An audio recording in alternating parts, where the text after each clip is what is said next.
বিয়ের পূর্বে কোনো মেয়ের গায়ে হাত দিবি না ভাই আমার, খবরদার। বিয়ের পূর্বে কোনো মেয়ের সাথে কথা বলবি না, খবরদার। তোর যোগ্যতা নেই ওর সাথে কথা বলার। তুই কে রে? বামন হয়ে চাঁদের দিকে হাত বাড়াবি না। আমার বোনরা চাঁদ।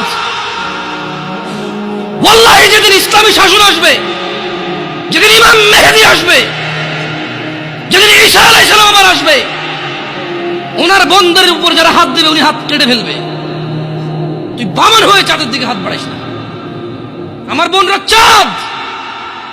ইসলাম মেয়েদেরকে চাঁদ বলেছে আর তোকে বামন বলেছে। বেটা তুই বেটা ছেঁড়া খাতায় শুয়ে লাখ টাকার স্বপ্ন দেখিস, বিয়ের আগে মেয়ের গায়ে হাত দিস?